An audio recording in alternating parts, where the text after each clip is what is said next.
네, 종착역이 없는 종착 토크.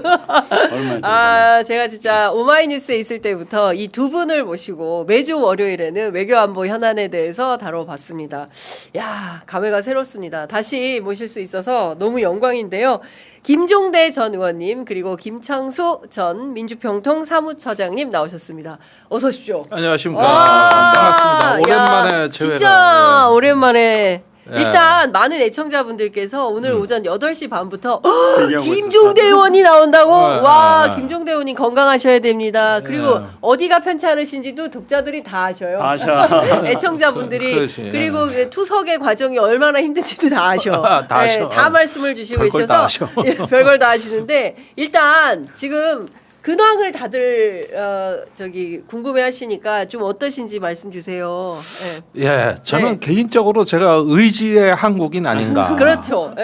그 작년 12월 1월이 좀 힘들었어요. 그때는 몸을 좀 가누기가 어려운 상황이었는데 그걸 이겨내고 병원 생활이 이제 적응이 되는 거예요. 그래가지고 제가 그 투석 환자 중에 상위 5%에 들어갈 정도로 상당히 컨디션을 끌어올려 했는데 물론 자만하는 건 아닙니다만 이제 요양을 잘하고 있었는데 이 미친 사람이 미국 대통령이라는 데는 도저히 제가 참을 수가 없어. 그래서 아무래도 이거는 좀 또 뭔가 이게 누군가 이게 말은 해야 되겠다. 그러니까 또 제가 창수 형을 워낙 오랜 친구고 좋아하지 않습니까? 또 마치 취재 편의점에서 붙여주신다고 하니까 다른 건 몰라도 여긴 나가야 되지 그러니까. 박수. 그렇게 네, 김종대 의원님 꼭 앞으로 건강하세요. 건강 회복해서 다행이십니다. 반갑습니다. 와우, 김종대 의원님 힘내십시오. 와, 의원님 응원합니다. 의원님 환영합니다. 의원님 힘내세요. 와, 스트레스 때문에 병 걸린 거 아니요? 이런 글들. 예, 우와, 김종대 의원님이다. 파이팅! 예, 다들, 야, 살이 많이 빠지셨어요. 건강 챙기시기 바랍니다. 힘내십시오. 다행입니다. 지금은 종대 타임이요. 모두가 다 김종대 의원님의 건강에 대해서 근황에 대해서 하여튼 걱정하고 궁금하고 그럴 테니까 좀 충분히 이야기하고. 그러니까 너무 마르셨어요. 얻는 기력을 회복하시기 바랍니다. 아프지 마세요라고 의견들 주시고 있습니다. 근데 제가 한 가지만 더 말씀드리면은 2월쯤이었던 것 같은데 하루는 병원에 갔다 와서 그 TV를 보는데. 나하고 나이가 동갑인 남성 한 분이 똑같더라고. 나같이 이제 일주일에 3번 병원에 가야 되는데 저게 90대 아버지 치매 아버지를 모시는 또 아버지가 환자란 말이에요. 그러니까 일주일에 3번을 병원을 못 가는 거예요. 그래서 2번으로 줄이고 아버지를 돌봐야 되겠다는 거죠. 그걸 보니까 일주일에 꼬박 3번 병원에 갈 수 있다는 점만 해도 저분에 비해서는 엄청난 특권인 거예요. 저분은 그럴 여유조차 없으니까. 그게 하루 종일 마음에 밟히더라고. 저렇게 사시는구나. 착하다. 그래서 그러니까 무슨 얘기냐면은 김종대 의원님 너무 착하다. 사람은 누구나 살면서 어려움을 겪습니다. 예. 우리 창수 형도 옛날에 많이 아프셨는데. 그러니까 많이 아프셨죠. 예, 그래서 이제 밤에 잠도 못 자고 고통에 뭐 시달리기도 하고 그런 거 수도 없이 겪으신 분이란 말이에요. 근데 그럴 때일수록 자기 생각만 하니까 더 약해지는 거야. 오히려 이럴 때 세상은 얼마나 아플까. 네. 자꾸 이 생각을 해야 돼요. 그래야 이제 같이 이겨낼 수 있는 거죠. 진짜. 제가 옛날 병원 생활할 때 위안을 주는 게 뭐냐면은 저도 병원 몇 달 생활해서 대여섯 달 했나? 그래서 이제 다른 환자들이 들어올 때 항상 위안을 주는 말은 뭐냐면은 그냥 환자들의 지혜예요. 아이고 그만하니까 정말 다행입니다. 이렇게 다른 사람한테는 최악의 상황과 비교해 가지고 그만하니까 다행입니다. 해서 위로를 주고 자기한테는 스스로 어떻게 또 위안을 주냐면은 이만해서 다행이다 이러는 거예요. 그래서 김종대 의원은 저는 일주일에 3일을 투석을 해야 되는 게 정말 보통 힘든 일 아니잖아요. 그렇지만은 나머지 4일은 제가 아는 평소에 김종대 의원을 볼 때 우리들의 일주일 이상으로 네. 나머지 사회를 김정대 의원이 자기 건강 관리와 예. 그다음에 이 세상 돌아가는 것에 대한 분석과 이런데 예. 우리 일주일 이상으로 사회를 충분히 잘 활용할 거다 생각했는데 그러니까. 감사합니다. 지금 굉장히 네. 건강이 훨씬 좋아졌어요. 그러니까. 네, 예. 예, 좋습니다. 예. 네. 앞머리도 이렇게 딱 예쁘게 자르시고 예쁘게 잘했어요. 동안이셔. 예. 그 미친 사람 얘기를 좀 해봐야 될 것 미친 같아요. 사람. 예. 아니 도대체 어떻게 하겠다는 건지 당최 알 수가 없는데 뭐 이 전쟁이 도대체가 어떻게 되는 거니까 끝나는 겁니까 안 끝나는 겁니까? 오늘 뭐 언론에서는 오늘이 마지막 날이다. 오늘이 최대 고비죠. 최대 고비다. 네. 예, 지금 저 이란에서 파키스탄의 협상단이 출발을 안 했어요. 근데 할 할 건지 안 할 오늘 건지. 아침 신문에 전부 한다고 그러니까 미국은 써놨는데? 갔는데 네. 이란은 지금 이란은 안 갔구나. 아직까지 답을 안 내놓은 상태인데 네. 그게 오늘 오후쯤에 나오면 이제 방향이 잡힌다 그래서 오늘이 최대 고비입니다, 사실은. 네. 그리고 이란 내 조금 어떤 강경파와 그저 온건파 간에도 조율이 덜 된 것 같고. 근데 과거에 이제 그 우리나라도 선박이 유조선이 그 이란에 납포된 경험이 문재인 정부 때 있었지 않습니까? 네, 네. 그때도 이란 혁명 수비대가 납포를 했는데 이란 정부는 모르고 있는 거예요. 어이? 그때도 그랬어요. 그래서 그래서 최종건 특사 차관이 그때 이런 거 조율하는데 엄청나게 어려움을 겪었는데 예. 지금이 바로 그런 상황인 게 17일 날 이란 외무장관이 호르무즈 해협을 개방하겠다 그러니까 18일 날 이란 혁명 수비대가 개소리 하지 마라 하고 다시 엎어버렸어요. 네. 그리고 오늘 하루가 더 지난 거예요.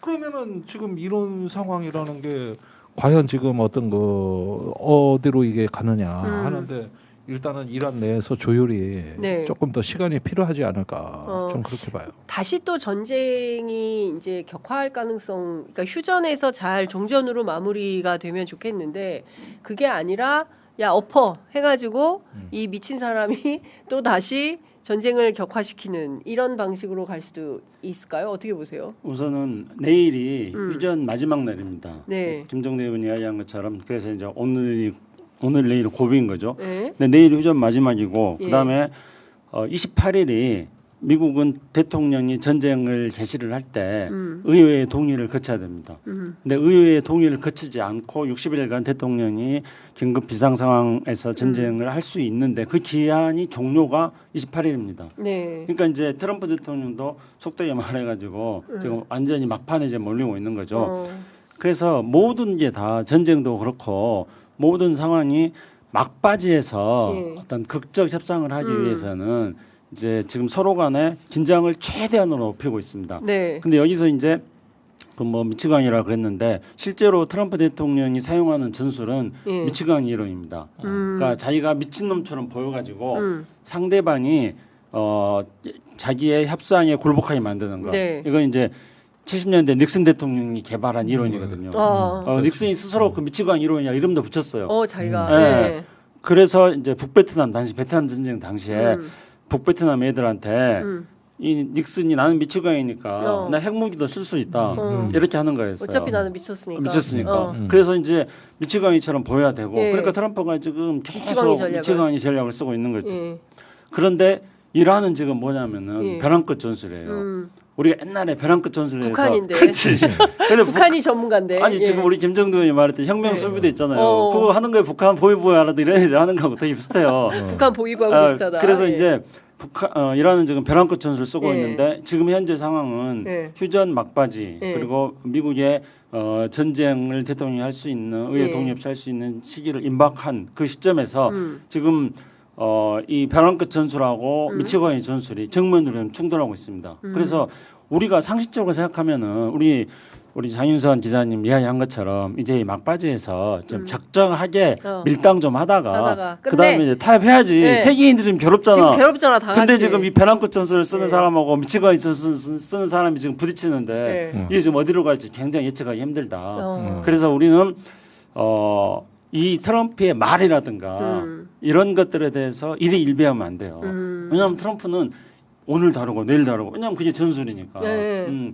그래서 이제 지금 상황에서는 어쨌든 이 우리의 기본적인 원칙은 우리 중심을 딱 가지고 이 상황을 우리가 이제 지켜보되 그다음에 네. 이제 세계인들이 지금 이 전쟁 상황 속에서 너무 고통스러워하잖아요. 예. 그래서 이 세계인들의 고통을 빨리 끝내야 되는 그런 관점에서 이제 트럼프나 이란에 대해서 전쟁 종료에 대한 강력한 압박을 하는 수밖에 없습니다.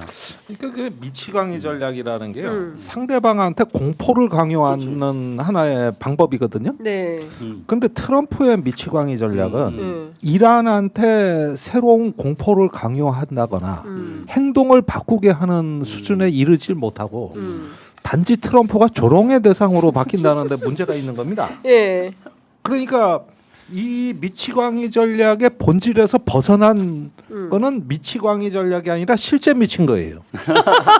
진짜 미친 거야. 전략이 아니라. 아니 그러면 진짜 이란이 무서워해. 그러니까 이란이 예. 그냥 트럼프 미친 걸 보는 거예요. 어. 그러니까 이 무언가 협상장에 나와야 되는 어떤 유인을 제공하지 못한다는 겁니다. 그러면은 예를 들면은 이게 얼마나 우스꽝스러운 전략이냐면은 한국 해군이 서해 NLL을 지키잖아요. 네네네. 서해 NLL이 길이가 한 200km 돼요. 그리고 엄청나게 복잡하단 말입니다. 도서 지역과 많죠. 막 네, 왔다 갔다 섬이 꾸부정 한단 네. 말이에요. 근데 호르무즈 해협이 170km밖에 안 돼요. 어머, 서해보다 더 짧네. 160km?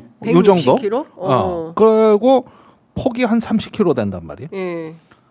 근데 이걸 하나 지키는데 항공모함 3대에다가 구축함 20척에다가 예. 그다음에 A-10 공격기, 예. 전투기, 예. 공격 헬기를 투입하고도 예. 미국이 주도권을 못 잡고 있어요. 한국 해군은요. 저기 항공모함 없고 구축함도 없이 작은 고속정만으로 200km를 싹 지키고 있어. 싹 지키면서 예. 북한의 완전한 주도권을 행사하는데 예. 미국은 항모 3대가 가고도 저게 안 된다는 거거든. 그거보다 더 짧은 길이의 해안선을 우리가 낫네. 그러면은 내 우리가 더 얘기는 잘하네. 뭐냐면은 예. 군사 목표를 잘못 잡으니까 엄청난 군사력의 낭비. 그러고도 목표 달성을 못하는 예. 우스꽝스러운 작전에 뛰어든 겁니다. 이게 예. 저 어떤 그 군사적인 소모전에 뛰어들어 가지고 항공모함 3척이 통제 못하는 개방을 못 시킨 해협 하나 이렇게 되니까 미친 게 맞는 거예요. 그러니까. 아니, 이게 말이 됩니까? 이게? 아니, 그러니까 미국이 이거밖에 안 돼? 이 미국이 예전만 못하네. 그러면 이걸 갖다 강압으로 와 우리가 떠 보십시오. 옛날에 조지 워싱턴 항공모함 서해 하나 들어오는데 미국 중국이 들썩들썩했습니다. 난리도 아니었어. 이명박 때요. 예. 근데 지금 세대가 들어가고도 현상이 바뀐 게 없다 없어요. 그러면 예. 뭐가 여기서 저기 이걸 뭐 국제 정치학에서 강압 정책이라 그러는데 강압은 무언가 이란의 정책을 바꾸게 만드는 정책인데 뭘 바꾸냐고. 그러니까. 뭘? 예. 아니 그리고 되게 웃기는 게 초반에 뭐 레짐 체인지네 뭐 핵 협상이네 하다가 지금은 호르무즈를 뭐 봉쇄하고 역봉쇄하고 뭐 서로 그냥 주거니 받거니 호르무즈 아니면 여기만 풀면 되는 거잖아요. 그 왜 한 거야 이 전쟁은? 그런 그러니까 생각이 드는 거예요. 가끔 그 유튜브 보면은 그런 대회 있어. 싸대기 때리는 대회.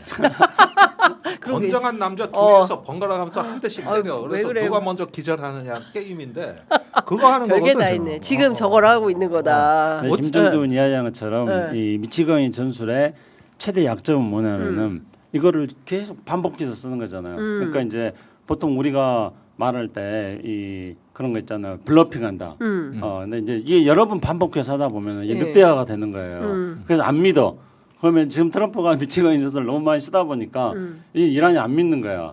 그러니까 이제 지금 김정대 의원이 말한 것처럼 미치광이 전술은 이제 트럼프가 우스꽝스럽게 이렇게 돼버렸는데 그런데 이제 이란은 이게 이제 미치광이 전술을 쓰는 거는 강자가 쓸 수 있는 거거든요. 카드를 많이 가지고 있다 생각하고 강자가 쓸 수 있는 거고 그 다음에 이제 이란은 그 벼랑 끝 전술 쓰는 거는 약자가 쓰는 거예요. 근데 벼랑 끝 전술과 미치광이 전술의 최대 차이점은 뭐냐면은 벼랑 끝 전술은 알면서도 상대가 벼랑 끝 전술을 쓴다는 걸 알면서도 거기에 일정하게 협상에 응할 수밖에 없는 상황으로 가는 거야. 잘못하면 너 죽고 나 죽으니까. 네. 근데 미치광이 전술은 상대가 미치광이 전술을 쓴다 이렇게 알아차려 버리잖아요. 그러면 이제 효과가 없어져 버리는 거예요. 근데 이 전쟁은 이제 트럼프 대통령이 생각할 때 네. 애초에 시작할 때는 많이 알려진 것처럼 이렇게 오래 갈 거라고 생각하지 않았죠. 그래서 이제 레짐 체인지라는 네. 어떤 명목도 내걸고 그 다음에 뭐 핵 제거 이런 또 명분도 네. 내걸고 그러면서 네. 또 석유도 탐나고 네. 또 그러면서 중국에 대한 압박도 막 하고 석유를 다 갖고 싶다 막 이런 얘기도 네. 했어요 대놓고. 그런 이제 여러 가지 그 카드를 가지고 미치건의 전술을 쓰면은 네. 그러면 이게 4주에서 6주 안에 끝날 줄 알았어요. 전혀 아닌데. 그렇죠. 그러니까 지금은 이제 트럼프 대통령이 완전히 초조해져 버린 거죠. 그리고 이제 이란은 어차피 너 죽고 나 죽고다. 이판사판이에요. 이판사판이다. 뭐 나라 다 지금 막 네. 박살 나고 아무것도 없는데. 그러니까 이란은 네. 이제 보니까 호르무즈 딱 잡고 네. 그리고 이제 버티면은 네. 이거 문제 안 풀면은 이 국제 다 죽었네. 그렇죠. 이런 그리고 거잖아요 지금. 그뿐만 아니라 미국이 난리잖아요. 네. 미국 여론이 미국은. 물가가 올라가고 그렇죠. 자동차 네. 가솔린까지 난리고. 올라가니까 네. 난리잖아요. 네. 그러니까 이제 지금 상황에서는 트럼프가 아무리 미치건의 전술을 쓴다 하더라도 그게 이제 수가 다 드러나 버렸어요. 네. 그러니까 이제 안 통하는 네. 상황이 되고 있다. 그렇죠. 저는 두 분이 이제 평생 외교안보 전문가고 사실은 노무현 정부 때 NSC에서 이제 두 분 다 역할을 하셨던 전문가로서 이 호르무즈 재개방을 위한 처음에 이제 위성락 그 안보실장이 그 뭐 어떤 뭐 이 그러니까 영국, 프랑스, 독일, 그러니까 유럽이 중심이 되는 좀 새로운 회의들이 열린다고 했는데 실제로 금요일 날 40개국이 참여하는 정상회의가 열렸어요. 근데 여기에 이제 미국은 참여하지 않고 영국, 프랑스, 독일. 근데 이게 이제 외교와 군사 동시에 좀 논의를 하는 구조이고 여기에 이제 이재명 대통령도 화상으로 참여를 해서 화상으로 참석한 정상 가운데는 제일 먼저 발언을 해서 화제가 되기도 했습니다. 어떻게 보셨어요? 이 회의 내용은? 이게 좀 새로운 돌파구. 이어서 봐야 되는데 예. 저는 굉장히 중요하게 보는 게 정병아 이란 특사를 4월 12일쯤에 이란에 파견한 거. 그거 굉장히 중요하거든요. 정병아 이란 특사. 네. 예. 이렇게 특사 파견한 나라 한국밖에 없습니다. 그러니까 이번 사태를 대처하기 위한 독자 행보를 우리가 했고 시작한 거다. 예, 그다음에 16일 날 국무회의에서 이재명 대통령이 보편적 인권을 강조하는 맞습니다. 발언을 하는데 네. 이게 센세이션을 일으켰다. 그러니까. 그러니까 미국과 이스라엘을 직격한 거예요. 예. 그리고 또 저 X에다가 올린 예. 포스팅글도 포스팅글. 팔레스타인 인권 유린에 대한 사항이었는데 이거에 이스라엘이 격하게 반발했는데 네. 사실 이런 일련의 흐름은 한국이 드디어 전략적 자율성의 어떤 행보를 시작한 거다. 그리고 거기서 마지막으로 이제 영국, 프랑스가 주도하는 네. 저기 호르무즈 국제 회의에 예. 참석을 한 겁니다. 예. 이렇게 해서 일련의 사안들을 보면은 왜 저기 미 국무부가 워싱턴을 방문 중인 장동혁 대표를 급히 호출했는가에 대한 답도 나온다고 봐요. 네. 이재명 대통령 왜 저러냐? 왜 그러는 거다. 거냐? 당황했다. 그런데 미국 공화당이 겉으로 드러내질 못하고 아. 단지 한국의 주관적인 의견 표시다 이렇게 정리를 해버린 거예요. 예. 속이 쓰리다 이 얘기예요. 야, 속이 쓰리다. 거기다 단지- 이스라엘은 규탄한다고 이제 예. 나왔는데, 근데 이 이재명 대통령의 발언이 하나의 스타트 신호가 돼가지고 예. 유럽에서 이스라엘 규탄 성명이 막 쏟아져 나오기 시작한 거예요. 이재명 대통령을 필두로 해서 딱 필두로 어. 이태리, 스페인 뭐 막 쏟아져 나오기 시작한 어. 그러니까 이런 면에서 이제 드디어 한국이 미들 파워 중견국으로서의 어떤 자존감을 예. 이번 사태 때 우리는 우리 생존이 중요하다. 예. 우리는 이제 국제 변화하는 지정학 속에서도 예. 일단 대한민국 생존이 우선이다. 그렇죠. 이 선언을 난 했다고 봐요. 이재명 대통령이 한 예. 거다 이거는. 됐고 동맹도 중요해. 그런데 우리가 살아야지. 지금 저기 뭐야 창원의 과일 가게에 비닐이 없어. 지금 다들 그것 때문에 난리가 아니 난 났어. 맨날 병원 가는데 주사기 안 떨어졌어요. 이거 매일 병원 가서 그거부터 묻는다니까. 주사기 혹시 없는 거 아니요? 이거. 예. 내 생명도 달린 거야. 그럼요. 예. 그러면은 저기 이렇게 보니까 이 어떤 그 막 주변 정세가 이렇게 변하고 대한민국 생존의 어떤 젖줄이 지금 핏줄이 막혀야 되는 이런 상황에서 나는 중견국가 지도자로서 이제는 자율성에 눈을 떴다 우리가. 눈을 떴다. 난 이거라고 봐요. 그거라고. 네, 어떻게 보세요? 이제 우리가 강대국하고 만나서 대하는 것들을 한 4단계 정도로 볼 수가 있어요. 네. 그러니까 첫 번째 뭐냐면 푸들이 되는 거. 푸들. 푸들은 지금까지 영국이 푸들이었잖아요. 예전에. 그다음에 두 번째는 이제 우리가 강대국의 힘에 의존해서 협력하는 거. 그러니까 우리의 이제 지금까지의 한미 동맹을 중심으로 한 대외교가 그런 거였죠. 네. 세 번째가 이제 방금 김정대 의원이 말한 것처럼 전략적 자율성을 가져나가는 거. 이거는 이제 노무현 대통령 때부터 계속 우리가 주장해왔던 그런 것들이죠. 그다음에 이제 네 번째로는 완전히 이제 반발하는 거, 반미 국가로 가는 거, 뭐 이런 단계인데 우리는 이제 지금 협력하는 단계에서 전략적 자율성으로 이동하는 그런 상태였는데 이제 김정대 의원이 지금 잘 분석해 준 것처럼 이재명 대통령이 지금 그런 시도를 하고 있다 이렇게 생각이 듭니다. 네. 그런데 이제 문제는 이거에 대해서 지금 그 이후에 그러니까 호르무즈 해협 둘러싼 이런 각국 정상회의가 끝나고 나자마자 트럼프 대통령이 협상에 마지막 또 숨통을 조이기 위해서 네. 호르무즈를 봉쇄하고 심지어 이란에 호르무즈를 통과하려고 하는 이란 선박의 엔진실인가 어딘가를 뭐 구멍을 해서 기관실을 기관실. 그거 쏴버렸어. 그렇잖아요. 그러니까 이제 아침에 속보로 나왔어요. 그 속보 다음 속보가 또 뭐냐면은 이란이 그래가지고 미군 함정에 대해서 드론으로 또 공격했다는 거예요. 아하. 그러니까 이제 호르무즈 해협에 대해서 저 사실은 영국이 옛날에 푸들이었는데 이제 트럼프가 작년에 네. 유럽 연합은 전부 유럽 문명이라는 건 소멸해 간다 그렇게 하니까 영국이 지금 되게 기분 빡쳤어. 나쁘잖아요. 프랑스도 마찬가지고 네. 그래가지고 영국, 프랑스, 뭐 독일 이런 되게. 나라들이 지금 이런 전쟁에 대해서 다들 반대하는 그렇죠. 상황에서 그런 상황에서 이제 한국도 거기에 참여하면서 네. 뭔가 이렇게 많은 국가들이 이렇게 전략적 자율성들을 미국으로부터 얻어 나가면서 새로운 네. 국제 질서가 만들어지는 그렇죠. 그런 흐름으로 옛날 가고 같으면 있습니다. 미국이 딱 깃발 들면 쫙 그렇죠. 줄을 서는. 영국, 프랑스 다 줄 다 서는 줄 거죠. 서는데 예. 근데 지금 이번에는 다 우리 전쟁 명분 없는 전쟁 안 들어가. 그런데 그 찰나에 또 네. 트럼프 대통령이 이란 선박에 대해서 기관실을 또 공격을 해버려 가지고 그러니까 또 이란은 다시 거기에 대한 네. 반박으로 지금 네. 드론으로 미군 선박을 공격했다는 거 아니에요. 네. 그러면 이제 이게 우리가 두 가지로 볼 수 있는데 하나는 이제 그런 어떤 호르무즈 정상회의 하는 거 이런 거 트럼프 눈에서는 나 적골 못 본다. 트럼프가 그런 게 하나 있고 근데 네. 그것과는 별도로 트럼프 대통령이 그 정도로 전략적으로 사고 있는지 모르겠어요. 그러니까 별도로 이제 마지막 네. 지금 내일이 휴전 협상의 마지막 길이니까 그렇습니다. 예. 협상을 위한 예. 마지막 수단을 지금 쓰고 있는 걸로 예. 그렇게 되기를 지금 바랍니다. 여기서 지금 빨리 이제 대전환이 이루어지기를 바라는 근데 거죠. 이 회의에 또 일본은 안 갔어요. 다카이치는 그렇죠. 또 참여를 안 했어요. 일본은 제3섹터가 아니라 제4섹터.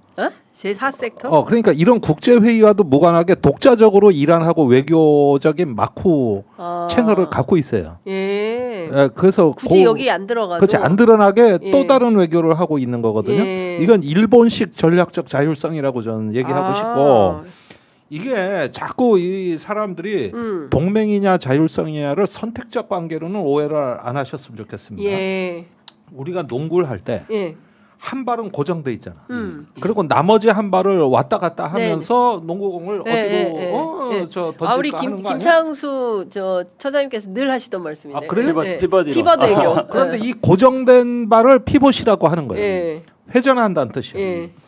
그러니까 이런 얘기는 우리가 제가 하려고 그랬는데 창수 형이 미리 미리 했다는 거예요. 작년쯤에서 작년쯤에. 작년쯤에 그랬구나. 재작년인가? 그러니까 그 말이 얼마나 성견지명이 있는 말이에요. 그러니까 이게 네. 저기 지금 인도를 그 대통령이 간다. 이거 가셨어요. 엄청나게 중요한 거예요. 인도. 베트남도 간다는 거예요. 예, 인도 베트남. 그러면 인도 베트남이라는 어떤 그 공간이 어떤 공간이냐면은 미국의 앞마당이라기보다는 중국, 러시아 또 저기 파키스탄, 이란으로 이어지는 하나의 어떤 그 회색지대라고 봐야 되는 네. 거예요. 여기에서 일단 정상 외교를 갖다가 이제 펼친다. 이러는 부분들 쭉 제가 일련의 사안을 보면은 네. 대한민국 국익과 생존의 지도가 지금 만들어지고 있는 시점이라고 보여지는 거예요. 그게 이제 피봇이라고 할 수 있는 거고. 예. 그런 면에서 이제 외교적 상상력이 필요한 순간이 됐습니다. 우리가. 대한민국 생존의 길은 과연 어디인가? 뭐 어디인가?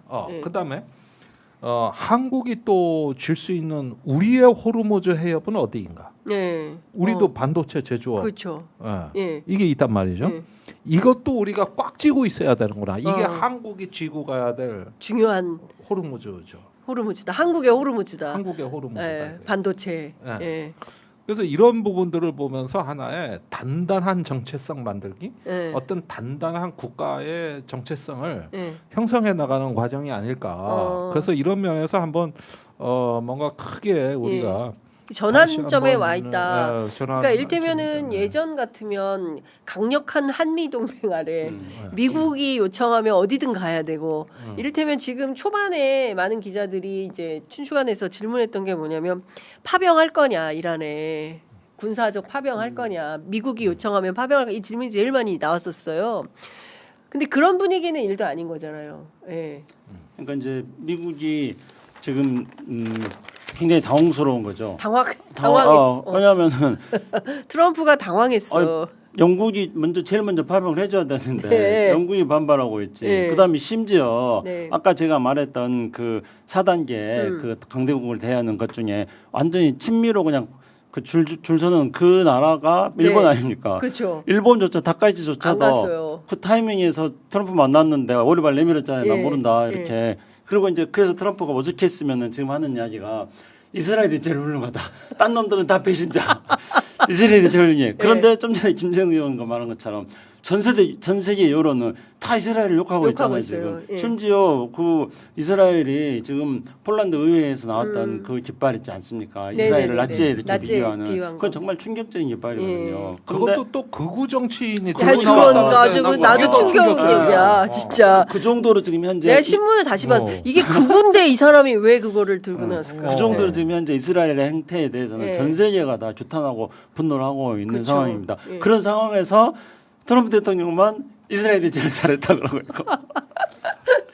근데 이거를 조금 더 세밀하게 들어가 보면은 전 기시감이 있다고 하는 게 뭐냐면은 제가 이제 우리나라 서해 교전 상황들을 책으로도 쓴 적이 있는데 그 99년에 연평해전이나 2010년에 천안함 사건이나 이 배후를 추적하다 보면 한 가지 교훈이 나와요. 어떤 그 우리나라 백령도, 연평도 같은 좁은 해역에 대형 함정이 왔을 땐 항상 이게 뭔가 사달이 났던 거예요.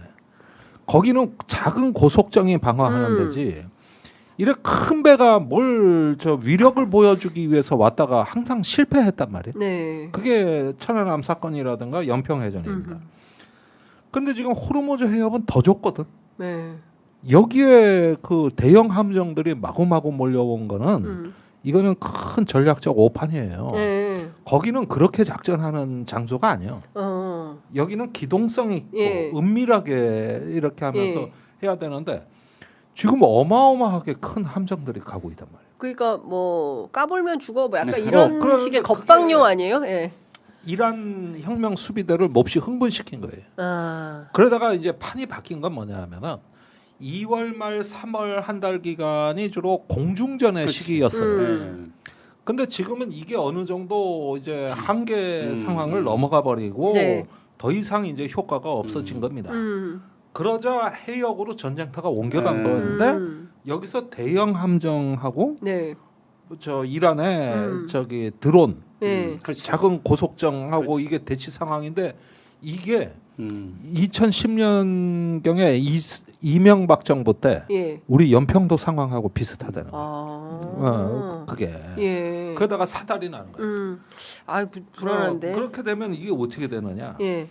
모기 한 마리 잡으려고 미국이 부엌, 칼, 전기톱, 도끼, 도끼 다 갖고 나오는 거야? 다 갖고 나왔는데 모기 한 마리. 작전은 모기를 잡는데 전기톱이 등장해 버린 거거든요. 그러니까요. 야, 황당무계한 지금 전략적 오판을 하고 있고. 파리 모기를 잡을 때는 F킬라요. F킬라나 파리채 한 거지. 부엌 칼이나 삽이 왜 필요하냐? 그러니까요. 엉뚱한 짓을 하고 있다. 그래서 삽질하는 거예요. 삽질. 트럼프가 삽질 중이다. 이렇게 돼버린 거니까. 결국은 미국 해군력이 사실 거의 다 간 겁니다. 항모전단 세계 가용할 수 있는 항모전단이 다 간 건데 미 해군력의 41%가 갔는데 그래가지고 가가지고 겨우 이제 하는 게 160km 길이의 해안선 하나. 그러니까 이제 옛날에 우리가 보통 이야기할 때 제국주의가 한포 외교를 한다 그러잖아요. 예. 전함을 갖다 놓고 그 사정거리 내에서 그냥 위협을 하면서 자신들의 이익을 관철시키면서 식민지를 지배하는 이런 방식이 한포 외교라고 그랬는데 2차 대전 때는 이제 새롭게 지금 김정일 같은 이제는 그 항공모함이 이제 등장했단 말입니다. 근데 지금 전혀 다른 양상이 되고 있는데 호르무즈라는 좁은 해협이기 때문에 네. 이제 이번엔 공중전 미사일 쏘다가 드론 쏘다가 근데 미사일 이제 비축해 놓은 것들이 많이 막 떨어지고 그러니까 드론을 날리거나 그 다음에 이제 협박만 하더라도 네. 봉쇄하겠다 이렇게 협박만 하고 그러면 이제 보험회사들이 보험료 엄청 세게 부르고 그러니까 네. 이제 거기를 통과를 못하는 거예요. 그러니까 이제 전쟁의 양상이 옛날과 같이 그냥 무슨 뭐 한포라든가 또는 뭐 항공모함이라든가 예. 이런 것들을 해가지고 자기 국익 달성하기 위한 어떤 수단으로 쓰는 게 아니고 이제는 지형 직무를 이용한달까 또는 경제하고의 안보와 관계 속에서 경제적 수단을 또 쓴달까 이런 식으로 전쟁의 양상이 굉장히 많이 바뀌었는데 네. 근데 이제 트럼프 대통령 그렇게 생각한 거죠. 이건 뭐 그냥 한포 갖고 항공모함 몇 대 갖다 놓고 협박하면은 네. 이란이 뭐 굴복하지 않겠느냐 그렇게 생각했지만은 네. 전혀 다른 상황이 지금 벌어지고 있는 거죠. 그렇군요. 미국 없는 세계가 가능하겠나? 그리고 특히 이번에 있었던 그 정상회의가 그 외교 그리고 군사 안보까지 이제 포괄하는 뭐 새로운 어떤 형태로 나아가게 된다면 또 다른 국제 질서가 만들어질까? 근데 이거는 거기까지 미국의 나가게. 자업자득인 게 왜 저렇게 미국이 고립됐냐면 네. 그동안에 미국의 관세 고립. 때리지요. 뭐 그린란드 합병한다 합병하네. 그러죠. 남의 나라 또 대통령 베네수엘라 쳐들어가 남의 나라 대통령 잡아들이죠. 그러니까. 예. 이렇게 되니까 전 세계가 미국에 협조를 하고 싶어도 할 수 없게 돼버린 거거든요. 그렇죠. 이건 트럼프의 자업자득이에요. 예. 그러면 미국에서 그러니까- 트럼프를 좀 어떻게 진정을 시켜야 되는데 아니 그런 그러니까 요거를 것도- 진정시키는 방법은 예. 수정헌법 25조 상한이 있느냐 아니면 네. 탄핵안이나 예. 아니면 중간선거 대패가 있는데 네. 제가 이제 걱정하는 거는 조금 약간 이건 조심스러운 거긴 하지만은 중간선거 앞두고 트럼프의 또 다른 극단적 선택. 예를 들면 설마 진짜 개혁? 미쳐서 저기 전술핵 사용을 언급한다거나 이건 언급만 해도 재앙이에요. 그렇죠. 네, 그다음에 이제 국내 정치에서는 중간 선거에 이제 주정부의 저 선거 관리 권한을 박탈해 버린다든가 뭐 여러 가지 어떤 그런 어떤 그 극단적인 생각을 또 하지는 않을까. 이게 그러네. 우리가 윤석열을 예, 봤기 때문에 겪었잖아요. 우린 윤석열을 네, 겪은 나라죠. 겪은 나라기 때문에 예, 너무 잘 알아. 그런 이런 거. 거에 대한 걱정이 더 크다고. 예, 그렇죠. 근데 트럼프가 자기 생각대로 하는 거예요 지금. 그러니까 작년에 발표됐던 12월 5일날인가 발표됐던 국가안보 전략 보고서 보면은 유럽은 참여라는 문명이라 그랬잖아요. 네. 그러니까 유럽 개무시하고 있는 거예요 트럼프는. 그래서 유럽이 자기 지지하든 말든 자기가 필요할 때 유럽이 안 도와주면은 그래 너 나 안 도와줬지 너희들 어차피 망할 놈들이야 이렇게 지금 생각하고 있는 거예요. 예. 그 다음에 또 트럼프가 말하는 것 중에 가장 핵심적인 게 뭡니까? 마가잖아요. 마가. 메이크 아메리카 그레이트 예. 어게인이고 예. 그런데 이 마가를 하기 위해서 이제 잘 봐야 되는데 작년부터 이제 국가안보 전략 보고서에 가장 중요히 생각해 중국을 고립시키고 그 다음에 이른바 이제 아메리카 대륙들 북미에서 남미까지 아메리카 네. 대륙을 다 미국이 차지하겠다 예. 영향권에 두겠다 두 가지가 미국의 전략 핵심이었잖아요. 그런데 지금 그대로 되고 있어요. 그러니까 문제는 이게 이제 결실을 맺느냐 안 맺느냐를 두고 봐야겠지만은 트럼프는 그런 구도대로 움직이고 있다는 거죠. 그러니까 트럼프의 구도가 예. 될지 안 될지는 지켜봐야겠지만, 그러니까 이제 예를 들어서 그린란드에 대해서 먹겠다 그러는데 지금 그린란드 상황이 어떤 상황이냐면은 그린란드에 진출해 있는 히토류를 개발하기 위한 중국 업체들은 다 쫓겨났어요 지금 현재. 예. 그리고 덴마크하고 여전히 미국하고 갈등을 가지고 있지만은 미국 업체들이 들어가가지고 그린란드 히토류를 지금 개발하는 걸로 돼 있거든요. 베네수엘라 그렇게 공격해가지고 마두로 납치해 갔는데 베네수엘라에서 막 저항할 줄 알았더니 아니요. 베네수엘라 노드리게스 대통령 지금 베네수엘라에 석유 미국이 지금 셰브론에 들어가가지고 다 캐가지고 지금 미국으로 가고 있어요 지금. 그 다음에 멕시코. 예. 또 미국이 멕시코에다 압박을 넣으니까 멕시코 대통령이 좌파 대통령이거든요. 근데 멕시코 대통령은 앞으로의 미래의 전략을 놓고 볼 때 AI를 통한 신성장 동력이 미국이 생긴다. 그래서 거기에서 제조업의 근거지를 멕시코로 만들겠다 해가지고 트럼프 대통령 원하는 대로 이민 단속하고 그리고 멕시코에서 쿠바로 가는 석유 다 끊고 그래 지금 베네수엘라하고 멕시코에서 쿠바로 석유 안 들어가니까 쿠바 지금 엄청나게 어지러운 상황이에요. 그러니까 이제 트럼프는 중국에 대해서는 계속 압박을 하면서 그러면서 아메리카 대륙들은 지금 야금야금 하고 있거든요. 근데 문제는 이제 이란 전쟁인 거죠. 예. 이란 전쟁이 트럼프가 생각할 때는 아까도 말씀드렸듯이 베네수엘라처럼 그냥 그 혁명의 지도자들, 이란의 종교 지도자들 제거하면은 그러니까 그 미국 애들이 맨날 그런 말 하잖아. 뱀의 대가를 치면은 뱀은 죽는다고. 그게 될 줄 알았는데 이란이 이렇게 안 돼버리고 있잖아요. 그러니까 네타냐후 꼬임에 빠져가지고 완전히. 그러니까 이란이 그렇게 안 되고 있어서 그래서 이제 트럼프는 사실은 4주에서 6주 안에 끝내고 그러면은 이제 또 이란하고 적당하게 협상해가지고 베네수엘라처럼 이란 석유 또 미국이 또 야금야금 먹으면서 그러면서 이란하고 중국하고 관계를 또 끊으면서 중국에 대한 압박도 넣고 그런데 지금 이란 전쟁에서 트럼프가 판단 착오를 하는 바람에 지금 발목 세게 잡히고 있는 거죠. 그러니까요.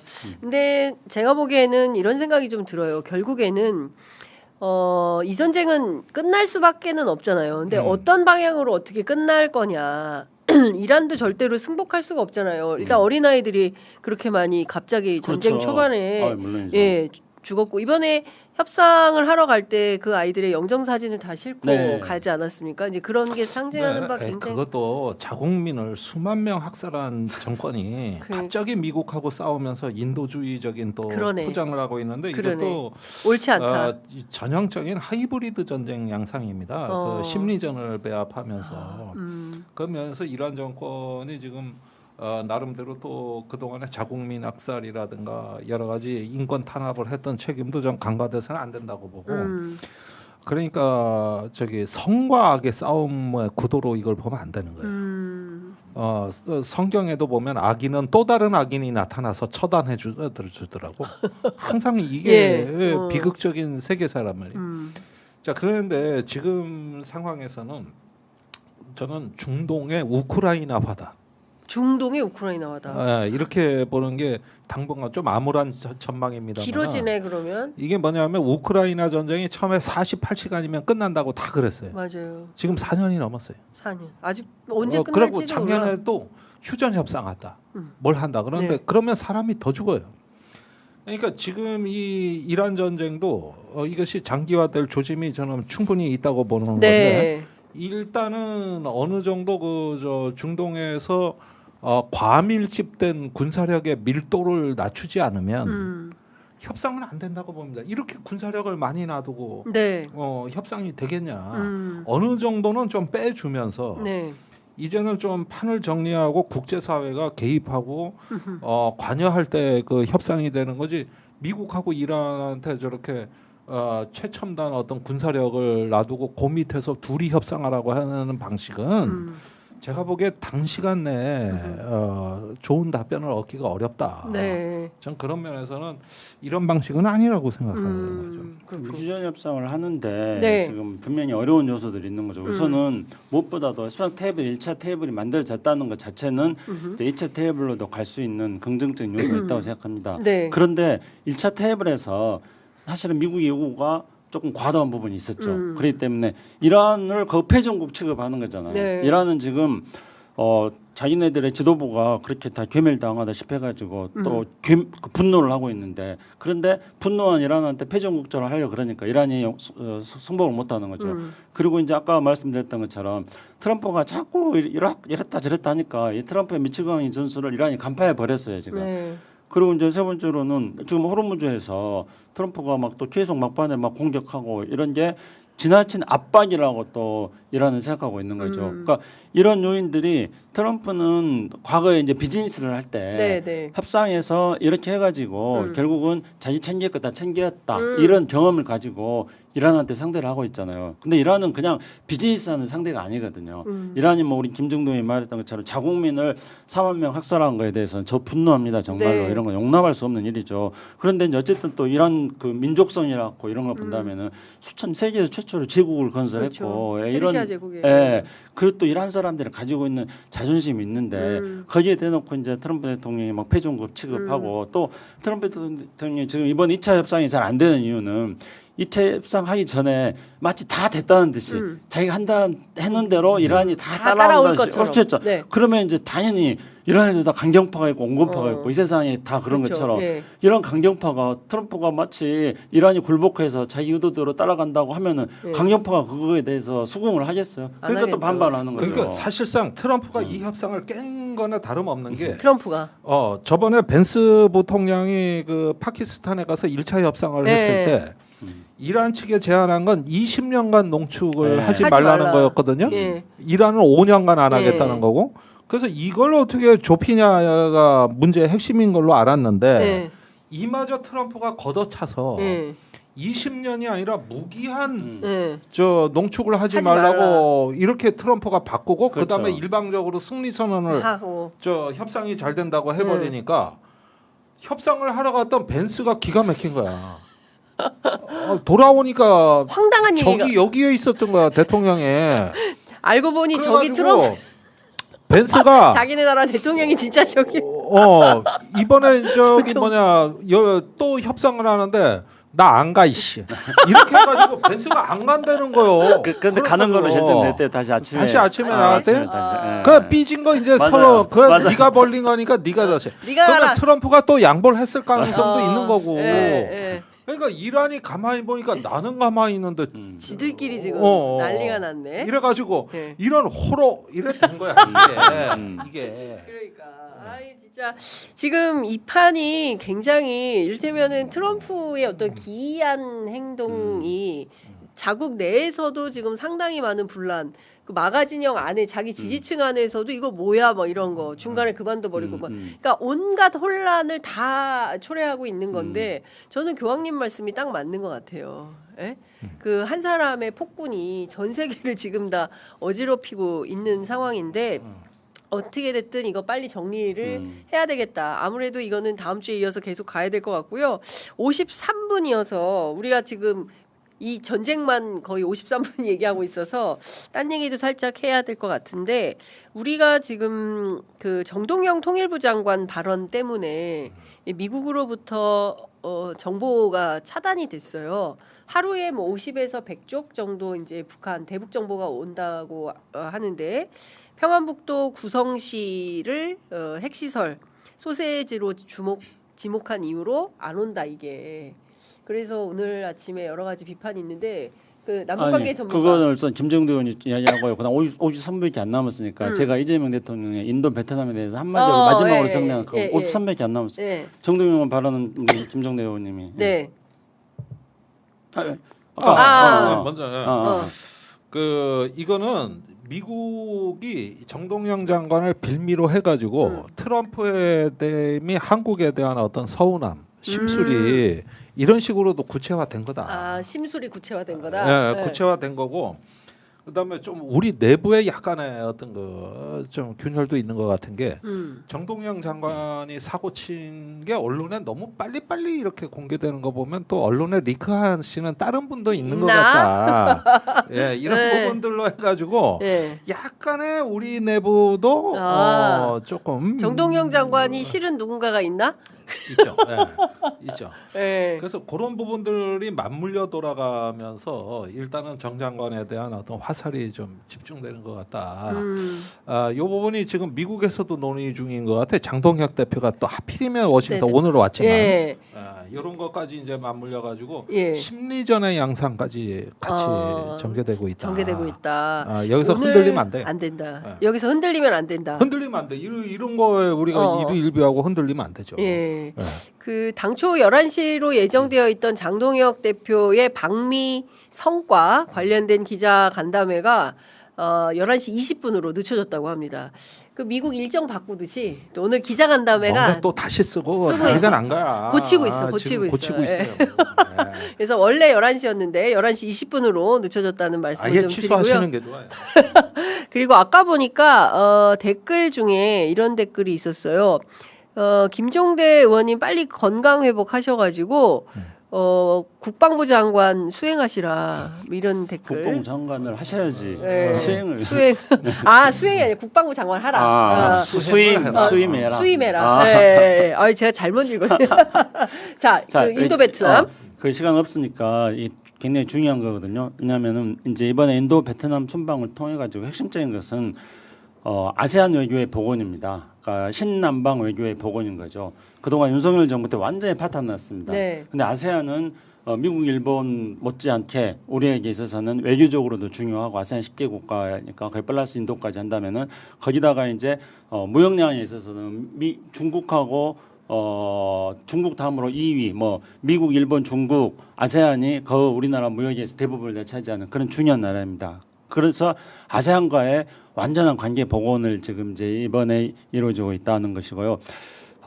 베트남과 인도는 또 외교적으로 본다면은 베트남과 인도 모두 다 일종의 이제 아까 김정도 의원이 말했던 피벗 외교를 하는 나라들입니다.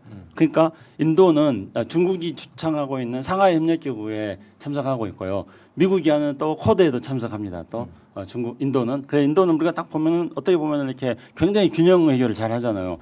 베트남도 굉장히 독특합니다. 베트남 외교는 이제 대나무 외교라고 합니다. 그러니까 대나무 뿌리는 강하다. 네. 그러니까 우리 어렸을 때 우리 옛날에는 이제 선생님들이 대나무 뿌리로 만든 매를 만들어 가지고 때리기도 했잖아요. 대나무 뿌리는 지기워. 단어 하나 틀리는데 한 대씩. 그렇지, 강하다. 그다음에 대나무 줄기는 튼튼하고 곧다. 그리고 대나무 뿌리는 국익이고 대나무 줄기는 그 나라의 외교다. 그리고 이제 대나무 이파리, 네네네. 대나무 이파리는 유연함. 그러니까 이게 이제 그 국익에 기초한 유연한 베트남 외교거든요. 그러니까 인도와 베트남이 지금과 같은 혼란스러운 어떤 세계 질서 속에서 굉장히 균형 외교 같은 것들을 하고 있는데 우리가 이 시각에서 외교적인 시각에서 본다면 균형 외교를 하고 있는 인도 베트남을 순방함으로써 우리의 아까 시작할 때 김정도 의원이 이야기했던 전략적 자율성의 네. 공간을 확보해 나간다 이런 거. 그러니까 그렇게 말하면 이제 아세안 외교의 복원, 네. 그다음에 이제 경제적인 측면에서 본다면은 공급망의 확보, 네. 그다음에 외교적인 측면에서 본다면은 그런 균형 외교를 하고 있는 나라들과 협력을 통한 전략적 공간의 확보, 뭐 이런 정도의 중요한 의미가 있는 순방이라고 생각합니다. 네. 급해서 좀 빨리빨리 말씀니다. 대단하십니다. 예. 아유, 좋은 말씀. 네, 그래도 2분이나 남았어요. 아, 그래도 남았어? 아니 근데 저는 이번에 이렇게 보면 우리가 사실 언론 지면에서는 파키스탄 뭐 이런 나라 뭐 핵 뭐 그리고 굉장히 막 그런 나라로 평가받았는데 이번에 협상 과정에서 굉장히 중요한 역할을 하고 있는 거잖아요. 그 이슬람아바드 협정 뭐 이렇게 나올 정도로 거기까지 막 가고 있는데 보면 대한민국의 언론이 이제 국제뉴스에 대한 비중이나 또 판단 또 우리가 잘 안 보거나 우리는 그냥 국내 정치에 혈안이 되어 있는 측면 때문에 그런지 이번에 조금 눈이 넓어지는 이런 측면도 있는 것 같아요. 갈수록 국제 뉴스에 대한 관심도는 네. 언론뿐만 아니라 일단 뉴스 소비자들이 엄청나게 지금 그렇습니다. 저 확장되고 있고 제가 다른 데 가서도 이렇게 경제 채널이나 이런 데서 저 전쟁 얘기하면 조회수가 엄청나게 잘 나와요. 그러니까요. 그래서 우리도 좀 참고할 바가 있는데 문제는 이제 시야를 외부로 우리가 한껏 돌리면서 이 세계를 향해서 열린 개방된 시야를 가지고 이 세계에서 일어나는 일들을 전면적으로 우리가 열린 마음으로 봐야 된다는 거. 그러면서 그 속에서 이제 우리의 편견을 조금 하나씩 수정해 나가면서 우리의 어떤 생존과 국익, 더 나아가서 국가의 품격을 높이는 하나의 어떤 중견 국가로서의 어떤 제자리를 찾아 나가는 과정. 네. 이 과정은 엄청나게 중요한 과정이에요. 그래서 이제 존중받는 나라, 설득하는 나라, 그다음에 공공재, 네. 대안을 제시하는 나라. 이런 쪽으로 해서 아시아의 우리가 스웨덴이 되는 겁니다. 아시아의 스웨덴 같은 나라가 공공재를 잘 내놓는 이런 중견 국가의 품격이 되는 것이 굉장히 우리 어떤 그 국가의 위신을 높이고 장기적인 어떤 생존 공간을 확보하는데 매우 중요하다. 그렇습니다. 그런 측면에서 보면 이번 지방선거도 중요하고 또 이재명 대통령의 정치가 진보 보수를 떠나서 다들 참 잘한다 이런 평가를 받아요. 예를 들어서 지금 우리가 만약에 비상계엄이 없었어요. 그러면은 내란숙의 윤석열 지금 대통령일 때잖아요. 그러면 그는 어떤 선택을 했을까?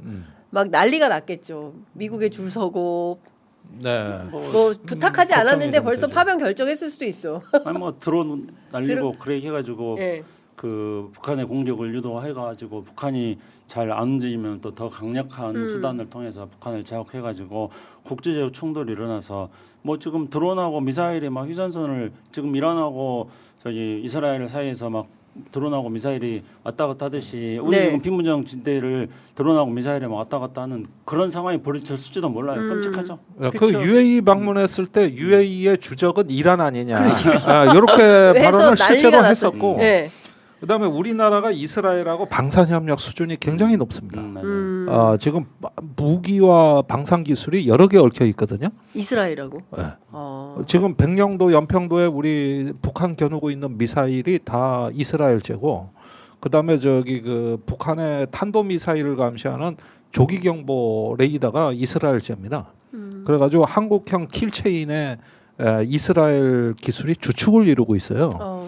그렇다면 무슨 얘기냐 하면은 이럴 때 이제 이스라엘이나 걸프의 친이스라엘 국가들하고 방산 협력하면서 이제 방산 원전 방산 외교를 한다고 한껏 띄운 다음에 북한하고 긴장이 고조되면은 이스라엘하고 손을 잡을 가능성이 높아지겠죠. 그러니까 근데 우리가 얼마 전에 보니까 세계 무기 수출 4위 국가가 됐더라고요. 엄청 올라간 거예요. 네. 그러니까 예전에 왜 그 한국의 국방부의 무능이 저기 한반도 평화를 지킨다. 우리가 2016년 박근혜 때 그런 얘기 우리가 했었잖아요. 그것도 기억하고 있어요? 그럼요. 그때 너무 재밌었어가지고 이게 무능하니까 오히려 평화를 막 그때 막 많았잖아요. 뭐 찢어진 뭐. 그러니까. 그런데 지금은 완전히 달라졌다. 지금은 많이 달라졌고. 그때는 질병 관리도 무능해서 메르스에 뚫리고 그랬잖아요. 맞아요. 근데 갑자기 문재인 정부 들어와서 유능해진 거야. 그러니까. 미치겠는 거야 이게. 국방도 그렇고. 그러니까 민주주의 토대 위에서 국가가 활기를 띠면, 그렇죠. 거기서 이제 창의성의 에너지가 국가를 살리는 거거든요. 근데 이렇게 찍어 누르면은 위축이 되니까 실패할 가능성이 높아지고 참사가 많이 일어나고 맞습니다. 이렇게 되죠. 어제 대통령 이제 4.19 메시지도 그런 측면에서 보면 상당히 우리가 새겨들을 만한 대목이 있다라는 생각이 좀 듭니다. 김종대 보러 오랜만에 왔는데 역시 딱 맞춰서 아주 예리한 지적. 그 종대 없는 시간은 절간이었습니다. 가끔은 절에도 가야죠. 심각한 일. 심각한 일인데 왜 웃음이 나는지 절대 아프지 마세요. 아름다운 동행님께서. 자, 선희님께서 하는 짓이 정말 윤석열과 똑같습니다. 주가 조작하는 것까지도요. 이거는 트럼프 얘기를 하는 것 같습니다. 복자님께서 미국 없는 세계가 저는 가능하다고 생각합니다. 또 하댕TV님께서는 미국 엘리트 귀족들의 무능력한 오판이 미국의 몰락에 물꼬를 트는구나 크크 이렇게 의견을 또 달아주시고 계십니다. 우리 김창수 처장님에 대한 댓글이 고파요. 김창수 처장님에 대해서도 많은 댓글 응원 댓글 남겨주시면 좋을 것 같고요. 오랜만에 두 분 같이 하신 거죠? 네. 오랜만이죠. 고맙습니다. 방송 출연 자체도 오랜만인데 그러니까 지금 시사인 하시고 취재편이죠. 두 번째. 건강 관리하라는 얘기가 너무 많고요. 또 길게 하면 안 되기 때문에 좀 쉬어서 가는 걸로 하겠습니다. 알겠습니다. 다음 주 월요일에 다시 뵙겠습니다. 고맙습니다. 네, 감사합니다.